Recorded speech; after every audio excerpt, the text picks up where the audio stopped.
Again, comes from Prophecy News Watch, and this is concerning the Great North American Eclipse. And I think a lot of people will remember in 2017 there was an eclipse that went, I believe it's from Oregon to South Carolina, all the way across the United States. Well, here in just a few months, on April the 8th, there's another eclipse that's coming up. It'll come from Texas up through Maine, go all the way across the United States. It'll be visible, it will be experienced by 30 million Americans. Literally, it'll just go over where you're living and you'll experience the darkness. So the question is, has it happened before? And the answer is yes.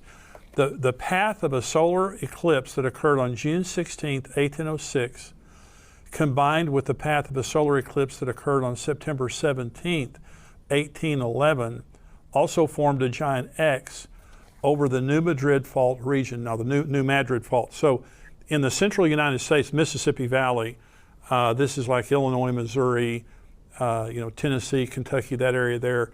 This is the New Madrid Fault. It's a massive fault system. Mm-hmm. So the question is, has this ever happened before? Yes, it happened before in the early 19th century. Okay, 3 months after the solar eclipse that happened on September 17th, 1811, a series of absolutely enormous earthquakes began to happen on the New Madrid Fault. The New Madrid earthquakes were the biggest earthquakes in American history. They occurred in the central Mississippi Valley, but were felt as far away as New York City, Boston, Montreal, and Washington, D.C. President James Madison and his wife Dolly felt them in the White House. Church bells rang in Boston. From December 16th, 1811 through March of 1812, there were over 2,000 earthquakes in the central Midwest, and between 6,000 to 10,000 earthquakes in the Booth Heel of Missouri, where the New Madrid is located near the junction of the Ohio and Mississippi rivers. In the known history of the world, no other earthquakes have lasted so long or produced so much evidence of damage as the New Madrid earthquakes. 3 of the earthquakes are on the list of America's top earthquakes. The first one on December 16th, 1811, a magnitude of 8.1 on the Richter scale.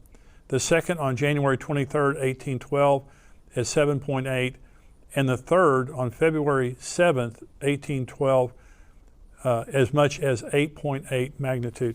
Now, those are massive earthquakes. Oh, yeah. So, 3 months before those earthquakes, there was an X over the same basic region as is about to happen. I'm not predicting anything, and I pray to God that nothing like that happens. Oh, yeah. But the Jews, Jesus said there'll be signs in the sun, moon, and stars. Genesis 1 says God created the sun, moon, and stars for signs and for seasons. And so Jesus, when he was born, the Magi found him because of the star that was in the sky. So God uses the sky to communicate. Well, it is believed by the Jews that a lunar eclipse is an omen to the Jewish people, but a solar eclipse is an omen to the world. So here we have 2 solar eclipses creating an X, marking an X over America. And the question is, what could it mean? Well, I want to get your comments on it, but I want to say Bill Koenig is a frequent guest here on the show, and he wrote that book, Eye to Eye, which talks about the consequences of dividing the nation of Israel. Well, we have divided Israel. The United States, the Gaza issue that we're in right now, we caused it. America, under the George W. Bush administration, we forced Israel out of the Gaza Strip. And then the Palestinians moved in, Hamas took over, and the rest is history. So we are now, the Biden administration, I so much appreciate the military support they've given Israel, but the Biden administration is pressuring Israel to give up, to enter into a 2-state solution, to give back Gaza and to give up East Jerusalem and the West Bank. And so my question is, so when Hurricane Katrina happened, it was 5 days after we forced Israel out of the Gaza Strip. And Bill Koenig, in his book, I think it's 126 documented examples of when the United States was trying to force Israel to give up land and natural disasters, historic natural disasters that happened. So this X, the Great American Earthquakes, April 8th, that's coming up here in a few months, we're going to have another a really unprecedented solar eclipse in my lifetime, that we're going to see this X that's formed over the New Madrid area of the United States. And so again, I pray nothing happens. But I just want to say this to say, it is happening and it's a big deal. The Great American eclipses it is a big deal, and I believe that God is saying something. If it's not, earthquakes, maybe it's repentance or something. But what do you think about it? Well, it's interesting. You mentioned all those earthquakes that were measured then. Think about that, too. That was back in the early 1800s when they couldn't measure them like they can now. They're probably a lot more. Yeah. We have so much more sophisticated equipment now. Secretary Blinken, Anthony Blinken, I just heard yesterday on the news, he's stopped in Turkey first. He's making kind of a Mideast tour. It was all about the two-state solution. Yeah. It's all about these two states, which again, there was a two-state solution in 1947 that was not accepted by the Arabs. It was accepted by the Jewish people. There'd been at the Oslo Accords, there was other offers of that. So that's what they want. That's what the government wants. That's what these other nations all want. That's what's being put forward.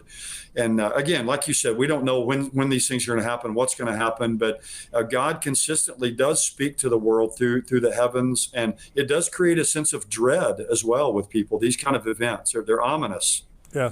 And again, like you, I hope nothing like that happens. But we look at our country today and all the other things that are happening, not only how we treat Israel, but just all the other things that are happening in our country. Yeah.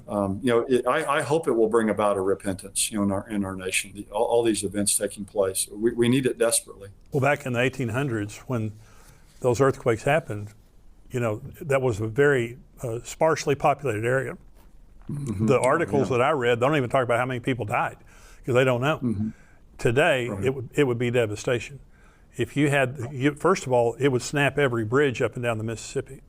And by the way, the earthquake was so severe in 1811 that the Mississippi flowed backwards for several hours. So it literally changed the course of the Mississippi River. So today, that would snap every bridge, stop truck traffic, car traffic, east to west. So anyway, I don't know what it means, but it's happening, and I just wanted to talk about it. And also, I thought it was fascinating that it's happened before, and when it did happen before, there were very severe, ramifications for it.